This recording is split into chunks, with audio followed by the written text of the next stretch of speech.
Last one. Last but not least. No pressure. So the last one is Tao, right? And let me show you the configuration first. So the first is, making a fist with the left hand. Thumb is, you know, not all the way down here, but sort of holding the knuckles steady. So there's, sort of a hole here and a hole here, and But not a gap. You're not not letting it. It's a closed Yeah, fist. it's a closed fist. I mean, not overly tight either. Just sort of closed. And so then I'm taking my right hand and I'm placing it so these two fingers don't obscure that outer hole, right? But my thumb does obscure the back one, so it's here. Higher ups it. Yeah. Sorry, so it's here. Yep. So across the knuckles and a finger above and below that outer opening, right? And my other two fingers, just the pinky and the ring finger, just wrap underneath. So it just is like that, right?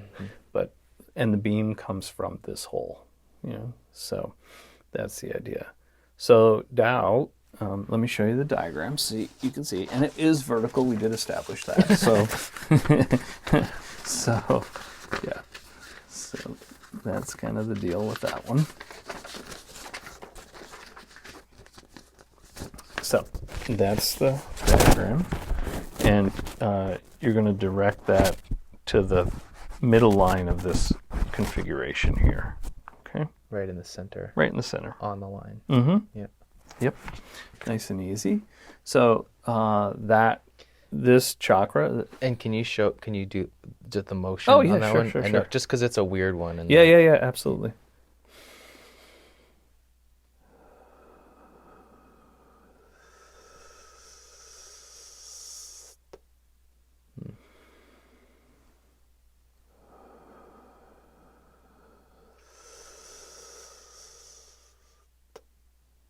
Cool.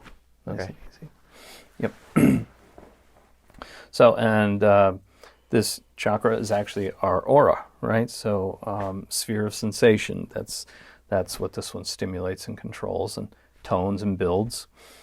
So they actually think of the aura as a chakra itself. So, and it makes sense. It's in a similar shape to some degree. It is a large energy center, sort of being conducted by all the other ones, and sort of expressing itself outside of the body, obviously connected to the body, but still, it's still seemingly outside compared to the ones that are more within our core. Yeah. So, and this deals with all the sensations, and think of it like your operating system between the external world and yourself. So everything that is in the external world is being contacted, and the aura is, filtering it in some way to give us our unique perception of that thing, how we interpret whatever the stimulus is that's coming in, right?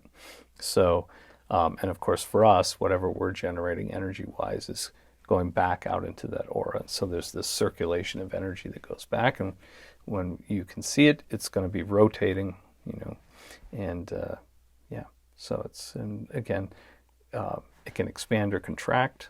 The more work that you do, it expands more, but also gets more dense, right? It's not just an expansion of the skin of it, right, of the layer of it that's there. It's also gets more dense within the distance between your physical body and the edge of the aura itself.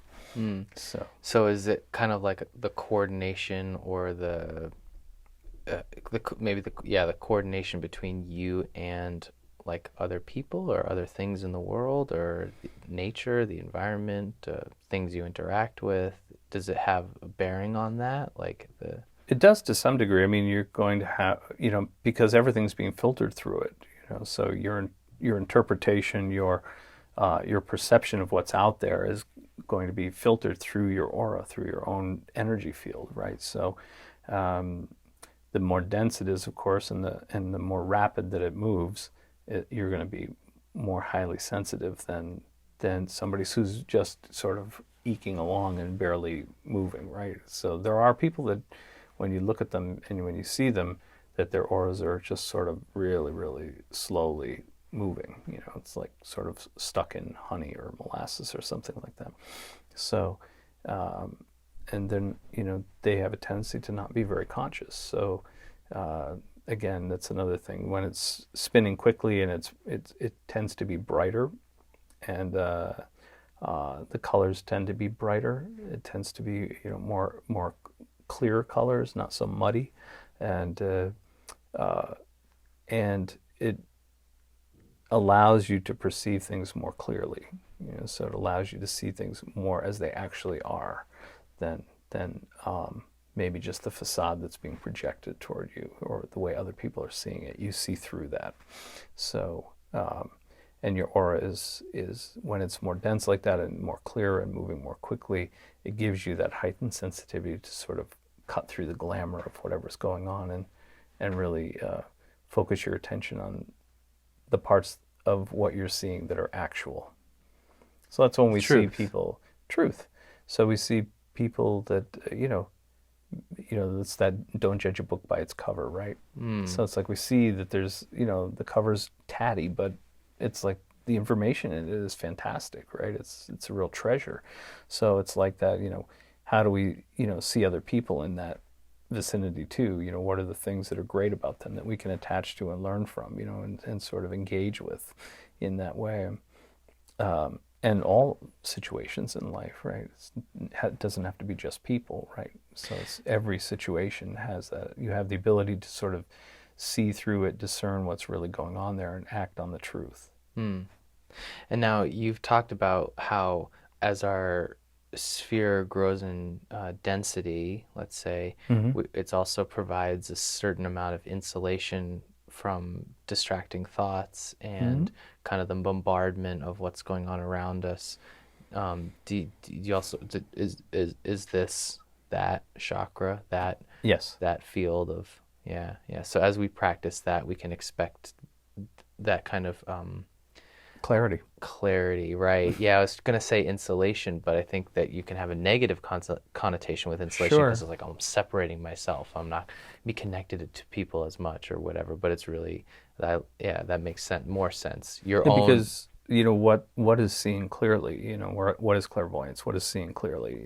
It's we see more clearly when we have less distraction, right? And so that density of your field, right, as you develop more and more all of these traits and all of these chakras, as that becomes more and more dense, it's almost like the stray or random noise that's out there, sort of even as it penetrates your aura, it's almost like that field slows it down. And so you can literally see what is important and what's not important. So you can go to the core of what is the essence of this? What is the core of it? The distractions almost get trapped in that. They can't really reach you as well. So at least that's the way that it comes to me. That's the way that it feels. So it's not that they're just reflecting off, because you might need to utilize them in some way, and you don't want to just ignore everything that's out there, even the straight random stuff, right? So, but how do you cut through all of that and get to the heart of the matter? How do you cut through that and really make a connection with somebody that's poignant, and truthful, and yeah, so that's sort of how that works. Cool. Yeah, All right. Awesome. there you have it. Thanks, man. You are welcome.